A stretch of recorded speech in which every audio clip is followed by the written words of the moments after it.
fagurt yfir að líta í Þverár rétt núna fyrir 2 vikum þegar við INN-menn vorum að taka upp efni í fyrsta þáttinn í röðin okkar sem heitir Frá Haga í Maga. Þar var Sindri Sigurgeirsson formaður bændasamtakanna ásamt öðrum bændum í Þverárhlíð að heimta af fjalli fyrsta skammtinn og einhver sagði mér þegar við komum þarna að þarna væru milli 20 og 30.000 lömb og kindur. Okkur datt ekki í hug þegar við vorum að undirbúa þessa þáttaröð til að sýna ykkur svona myndleiftur og svipmyndir af íslenskum bændum við þau fjölbreyttu störf sem að landbúnaðurinn á Íslandi býr yfir eða nær yfir.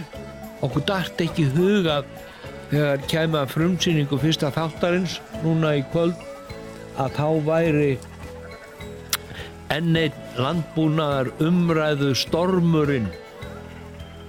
Þá stæði hann sem hæst.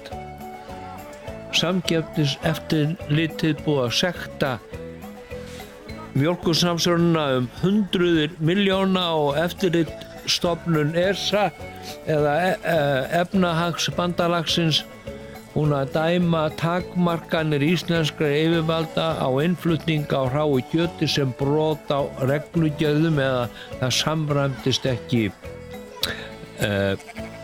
innri reglum Evrópusambandsmarkaðarins. En bændur halda áfram, nú fer að ljúka að sjá fyrir endan á sauðfjárslátrun sem hófst af krafti fyrir réttum mánuði síðan og til dæmis í sláturhúsinu á Sauðárkróki að þar eru slátrað og pakkað 3.500 lömbum á dag á nýrri pökkunarlínu sem við sýndum ykkur þegar við hittum Ágúst Andrésson sláturhússtjóra eða forstöðumann kjötafurða deildar kaupfélags Skagfirðinga þegar við hittum hann þar og við erum að setja upp þessa línu. Við ætlum að sýna okkur hana í fullri keyrslu fljótlega en við heimsækjum garðyrkjubændur, kúabændur og eggjabændur og maður sýnir ykkur hérna bara þverskurða því sem að bændur eru að gera og glæsilegu afurðastöðvarnar þeirra sem að framleiða heimsklassa matvæli. En við fórum í Þverárrétt til að hitta Sindra, formann bændasamtakanna og byrjuðum á að spyrja hvort þetta væri rétt að þarna væru milli 20 og 30.000 fjár. Já, það er svona 20-25.000 fjár í réttinni þegar að vel smálast. Er hér í héraði, í Þverárhlíðinni og hér í nágrenni, er meira sauðfé heldur en mjólk? Já, það hefur þróast mikið undanfarnum árum að það er mun meiri sauðfjárbúskapur hér heldur en mjólkurframleiðsla. Mjólkurframleiðslan hefur dregist nokkuð mikið saman.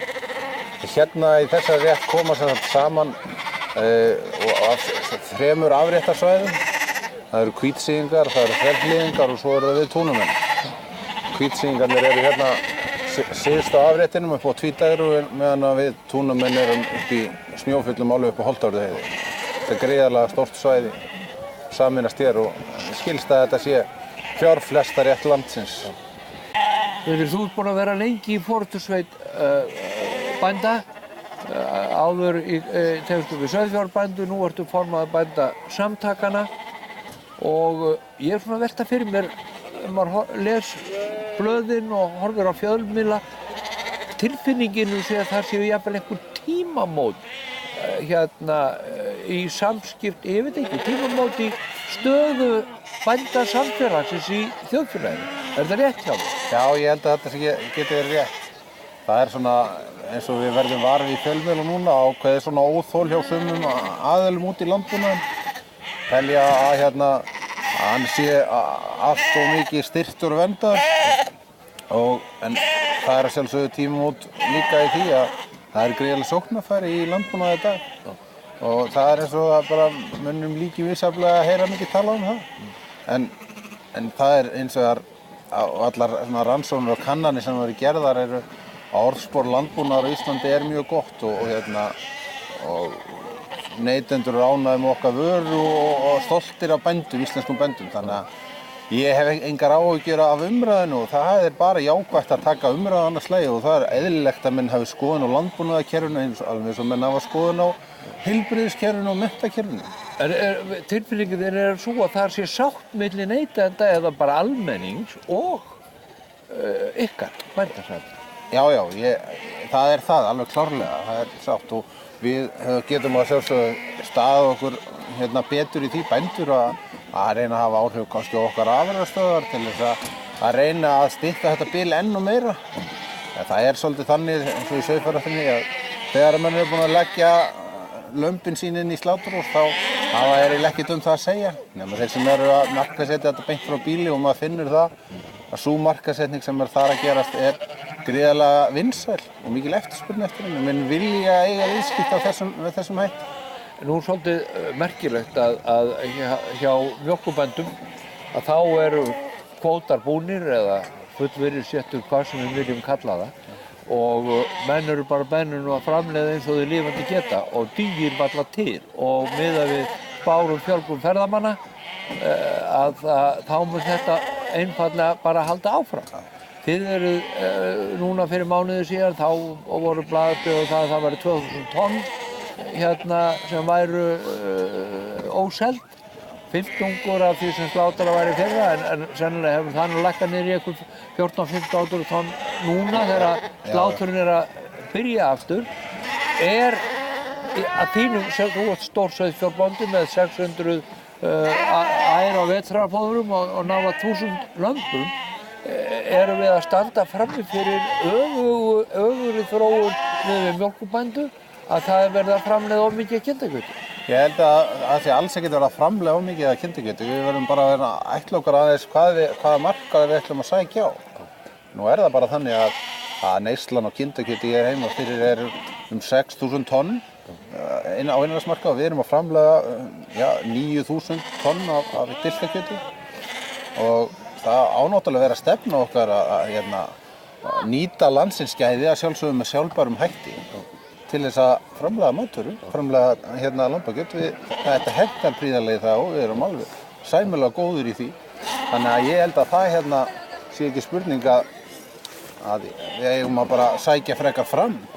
Það hefur líka verið gagnrýnt að við séum kannski ekki kannski að hugsa það nógu mikið fram í tíman að það sé algjör óþarf að vera framleiða svona mikið þegar það getur ekki selt hér heima. En það þýðir einfaldlega það að við verðum að setja það svolítið á dagskrá að fara í öfluga markaðssetningu erlendis og að gera okkur grein fyrir að hún mun kosta pening. En það mun styðja við orðspor landsins líka. Að selja íslenskt lambakjöt styður við ferðaþjónustuna og ímynd landsins í heild. Þannig að það ætti að geta gagnast öll.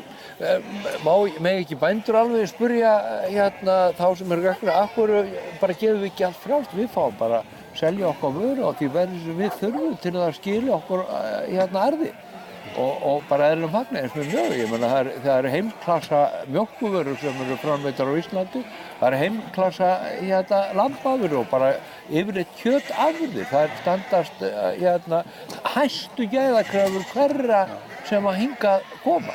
Það myndi eitthvað gerast í þjóðfélaginu ef bændur fengi bara selja sínu vöru á því verði sem þeir þurfa. Já, sko, þetta náttúrulega klárlega þannig að eins og þú segir að hvernig þú upplifir vöruna og ímyndin sem á henni að það sóknarfæri að markaðssetja þetta víða í heiminum. Og ég held að menn gagnrýni að sjálfsögðu ýmislegt í tengslu við þetta umhverfi sem við búum í og alveg klárlega þarf afurðaverð að hækka til sauðfjárbænda á Íslandi.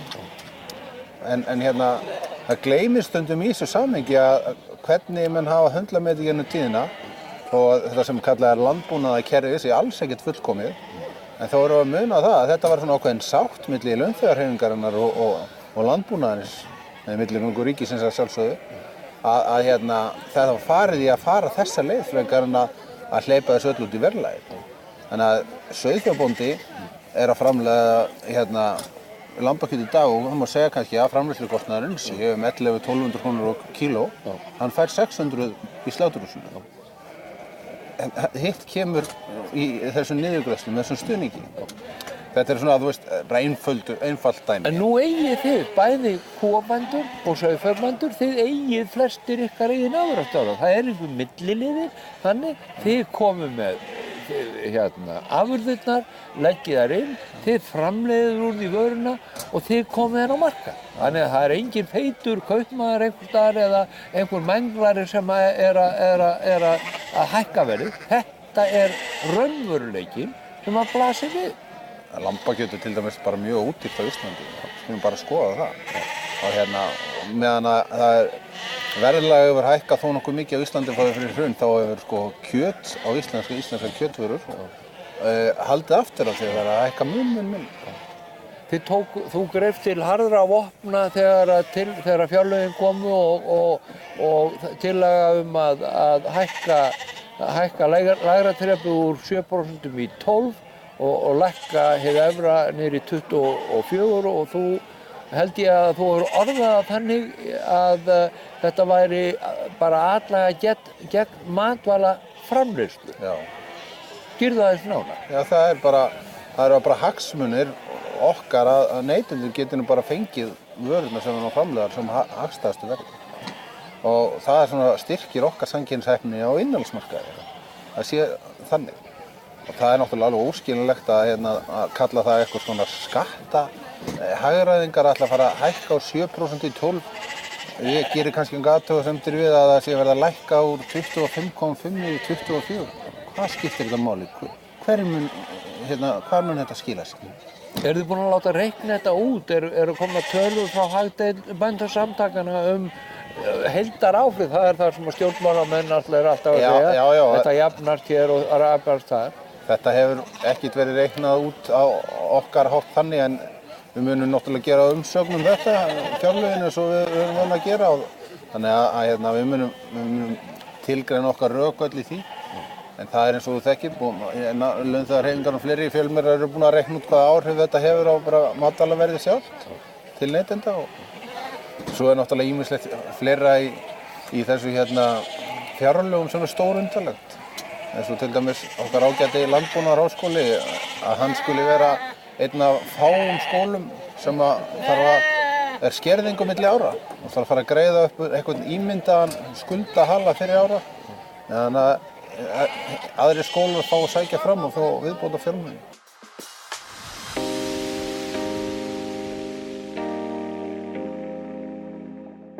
Góðar fréttir fyrir íslenska sælgera, fjölbreytt sælgeravara, kjöt, álegg, ostar, kökur, krydd og oljur í miklu úrvali.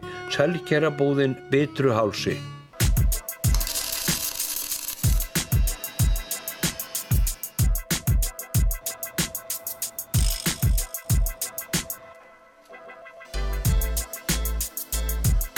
B&T þú vilt vera viss.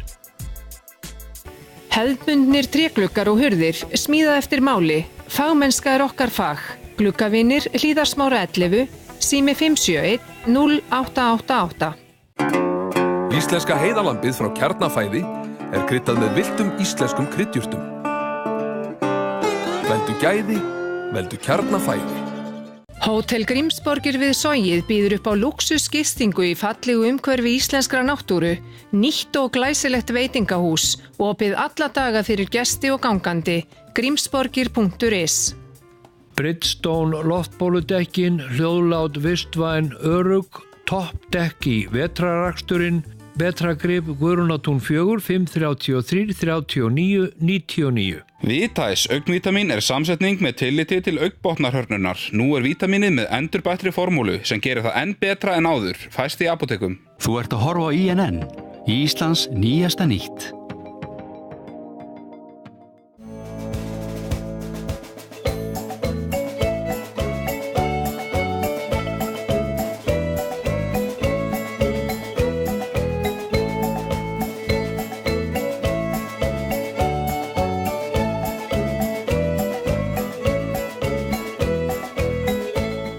ýmsir tala að menntamálaráðherra sé í hefndaraðgerð gegn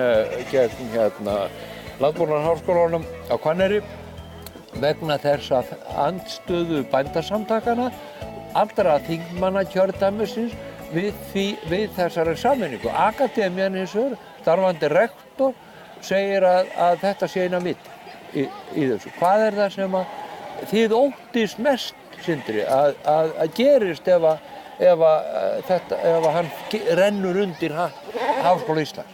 Við verðum bara á landsbyggðinni að standa bara mjög föst í lappirnar þegar kemur umræðum svona. Við skulum bara setja okkur þá sviðsmynd fram að þegar er búið að sameina þennan skóla og það er eitthvað góð orð það að það skuli vera þarna öflug starfsemi á, svo kemur nýr rektor, það kemur nýtt fólk og nýr ráðherra og menn standa frammi fyrir einhverju niðurskurði og nýjum verkefnum, þá er fennt yfir þetta öll þessi loforð. Og það er náttúrulega stór undarlegt að menntamálaráðherra skuli bjóða gull og græna skóga. Ef til sameiningar kemur bæði tilflutning verkefna aukna fjármuni, svo þegar hann finnur náttúrulega að það er bara pólitísk andstæða, hann næri sig ekki inn á þingið. Það er ágætt að kenna bændasamtökunum það, en það er bara mjög margir sem eru á móti þessu. Það er bara mjög undarlegt að þegar þetta gengur ekki eftir, þá skuli skólinn bara skera niður. Og engin verkefni færast og alls ekki aukni fjármuni. Þarf ekki að lesa mikið á milli línu. Finnst þér þetta vera hefndaræki? Ég velti því fyrir mér, já. Ég hef sagt að eins og því refsivöndurinn sé á lofti á ráðherranum. Því að þegar maður setur í þetta samhengi þá er ekki hægt að skilja hann. En nú er svolítið merkilegt á þessum tíma að það sennilega hefur á undanförnum kannski 20 árum orðin einhver mesta samþjöppun í landbúnaði og þá innan gæsalappa hagræðing. Það eru orðið 660 mjólkurbændur sem eiga mjólkursamsöluna. Þeir voru á Suðurlandi, frá Vík held ég að Ölfusá, einhvern tímann kringum 1100. Sauðfjárbændum hefur fækkað líka og búin er að stækka og aldrei meiri aðsókn, Sindri, í Landbúnaðarháskóla. Tvöfalt stærri bekkir en voru fyrir nokkrum árum. En það er varla fyrir nokkurn mann ef einhver bara sem vinnur í lottóinu að eignast jörð. Já, það er svona aðeins misjafnt eftir hvar á landinu er. Jarðaverð er vissulega ein af hindrunum í þessu, en það er nú samt sem áður þannig að það er fullt af ungu fólki að fara í búskap. Og það er mjög gaman að koma víða þessum það er svona einhvern veginn að verða kynslóðaskipti í samfélögunum. Ég nefni til dæmis Norður-Þingeyjarsýslu, Öxarfjörð og Þistilfjörð. Á ákveðnu árabili þar þá verður bara gríðarlegur fjöldi af ungu fólki sem tekur þar í búskap. Og það er náttúrulega mjög gaman að sjá það við Landbúnaðarháskólanum Hvanneyri í bændadeildinni þar. Það er mikið aðsókn og það er bara áhugi fyrir landbúnaðinum og ég var verið að kenna hana á Hvanneyri stundum og það var bara með tvöfalt fleiri bekkir. 40 krakkar í bekk eða eitthvað. Þetta er mjög mikið líf og mjög skemmtilegt. Hver er draumurinn þeirra? Er draumurinn að eigna stóra 1000 hektara jörð og með góðum högum og stórum túnum og öðru slíku, eða eru menn að fara í aðrar eins og ferðabændamennskuna og annað sem er að gera? Já, þetta er nefnilega mjög mikil breidd í þessu. Sumir hafa áhuga fyrir hestamennskunni, aðrir hafa áhuga fyrir sauðfjárrækt og nautgriparæktin og sumir vilja fara út í ferðaþjónustu, aðrir langar að vera í verktöku í landbúnaði. Þannig að þetta er mjög mikið breidd, en þetta sýnir bara að menn hafa trú á þessu. Ef þú horfir á afurðirnar ykkar, nú vorum við ekki alls fyrir löngu, þá heimsóttum við sláturhússtjórann á Sauðárkróki, Ágúst Andrésson, sem er nú einn af miklum frumkvöðlum í markaðssetningu og vinnslu aðferðum á sauð. Það var verið að taka þar í notkun hjá ykkur held ég 100 milljóna krónu nýtt kerfi sem pakkar afurðum á 3500 lömbum á dag. Þetta er alveg. Ef þú fer sem bara bóndi í kjötborðið í Hakkaup undir Finns eða í Bónus eða Krónunni eða Netto, Nóatún, 10-11, ég veit ekki hvað þetta heitir. Þú bara ferð og horfir á vöruna, hvernig hún er framsett. Ertu sá? Nei, ég er það ekki alltaf. ég hef nú bara viðurkennt það. En þetta hefur hins vegar mikið lagast á undanförnum árum. Og það er alltaf að koma meir og meiri, sérstaklega finnst mér lambið hafa dregist aðeins aftur. Það er bara einhvern veginn svo mikið hefð fyrir að elda bara læri í heilu og hrygg í heilu og það hefur kannski ekki verið nógu mikil eftirspurn, ég veit það ekki fyrir þessu en að fara til dæmis á sýningar erlendis eða ráðstefnur þar sem það er verið að höndla með málum bænda eða afurðastöðva og sjá hvað menn eru að gera. Frakkarnir til dæmis mjög glögir í vinnslu á lambakjöti.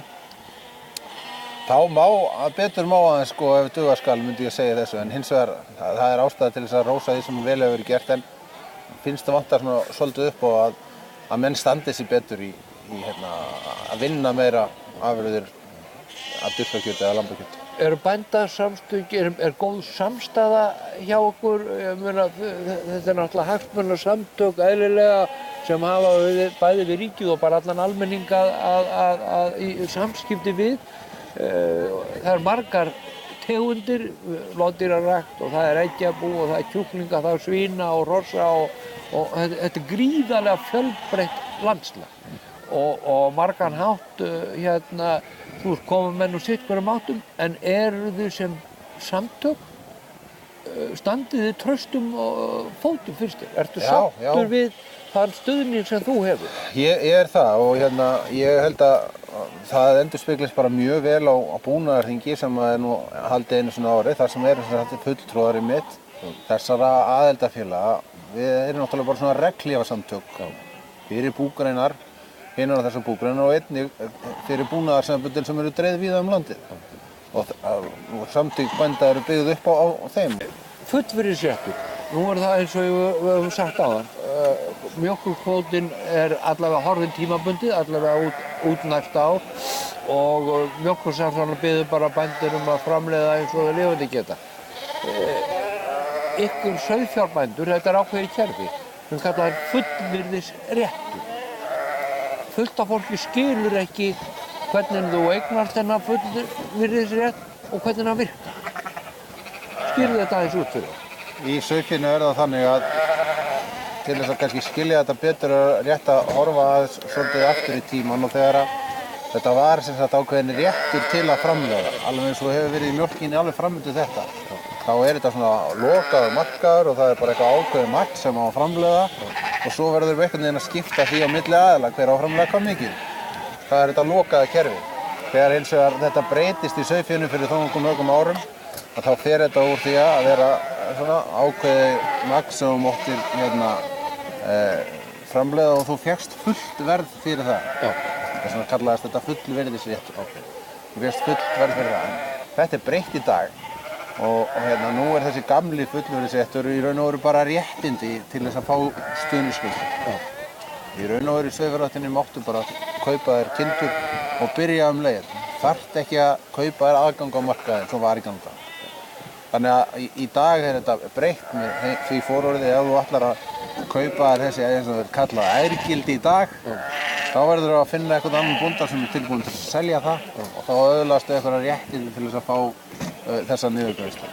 Ég ætlaði til þess bara á gamals-aldri að hefja sauðfjárbúskap í Stangarholti. Bara langaði allt í einu að verða bóndi. Góð hugmynd bara? Já, fín hugmynd. Og mundi ég þá fara til Halla á Hóli, Haldánar á Hóli, hinum með ána, sem er nú eini sauðfjárbóndinn eftir þarna, niður frá, og spurja Halli, viltu selja eitthvað af, eða gæti ég farið í Keldukverfi, eitthvað bóndi þar, er markaður eins og með kvótamarkaður, sem núna er úr sögunni, 320 krónur var lítirinn fyrir ári síðan, hann er núna enginn. Það er markaður fyrir þessi ærgildi í sauðfjárinu. Þú gætir farið til Halla á Hóli og beða hann að selja þær. Helst víst að hann vilji það. En þú þarft til þess að ekki að gera það. Þú getur alveg keypt þér sauðkindur og hafið bara þinn búskap. Geti ég kom bara hérna og keypta þér 100 líflömb og byrja? Þú getur keypt innan svæði hreinslömb og svo máttu, eins og þú sagði sjálfur, þú mátt fara, reyndar þarft að fara í Öxarfjörð eða Þistilfjörð. Það er svona því svokallaðar hreina svæði. Einnig er í Öræfunum og Vesturási og Vesturáfjörðum. Þannig að það er ákveðin svona hreinsvæði þar sem maður má kaupa líflegum bát. En einnig máttu kaupa innan hólfs hjá þér á nágrönnum þínum í flestum tilfellum, þó það ekki alveg alls staðar. Þannig er málið núna. Heildina séð þú ert sáttur Mjög sáttur. og það er samningarnir, sauðfjársamningarnir gilda út 17, mjólkursamningarnir 2016. Yfirleitt hafa menn gengið frá endurnýjun búvörusamninga áður en kemur að því að þeir renna út. Eru núna þessum 2015, þá var bara 1 ár eftir mjólkurkvóta árinu, eru menn byrjar að tala saman Já, menn eru byrjaðar að tala saman og það er mjög nauðsynlegt fyrir okkur. Nú er búið að framlengja þessa samninga tvívegis í 2 ár í senn og það þarf að þróa þetta svo annað og ég hef aldrei sagt að þessi samningar að þetta sem mann kallar landbúnaðarkerfi sé eitthvað algjörlega fullkomið og það er mjög mikilvægt að setjast niður með ríkisvaldinu og fara yfir það hvað hefur reynst vel í þessu samningum, hvað hefur ekki reynst vel og hvað getum við mögulega hugsað upp á nýtt. Þannig að það er alveg komið að því og við erum fann að ræða á okkar vígstöðum, við erum fann að ræða landssamband kúabænda varðandi mjólkursamninginn og landssamtök sauðfjárbænda varðandi sauðfjársamninginn og einnig garðyrkjusamninginn og hann er fyrstur í röðinni á þessu. Heldur þú, Sindri, að það verði breyting í þessum samningum sem að verða gerði næst? Já, ég á alveg von á því að verði breyting og við erum náttúrulega ekkert farin að hefja viðræður þannig að ég get ekki alveg sagt til en svona með hvernig umræðan er í dag og þá finnst mér mjög líklegt að það verði eitthvað svona breytingar á þessu. Þeir eru reyna að þróa þetta að landbúnaðurinn geti þróast í sókn. Sjálfsögðu að huga að svona samkeppnisstöðu okkar að við séum samkeppnisfær til lengri tíma litið og finna leiðir til þess að gera það. Og við þurfum einnig að skoða hvernig við ætlum að nýta þessar náttúruauðlindir sem gróðurinn er. Við þurfum að ná sátt þá nýtingu og það er eitt af þessum sóknarfærum, eitt af því sem við erum góð í að nýta grasbítina. Það er eitt af sóknarfærum og ég tel að við getum orðið mjög samkeppnishæf í því. Þannig að þetta er allt stóra atriði og stóra spurningar í þessu sem við líklegt að verði farið yfir. Að endingu dags munum við svo alltaf að muna það að þessi búvörusamningar eru samþykktir bæði í atkvæðagreiðslu bænda og af Alþingi. Þannig að þetta verður aldrei gert öðru sem í sæmilegri sátt. Það er mjög mikilvægt. Úr haga í maga? Úr haga í maga,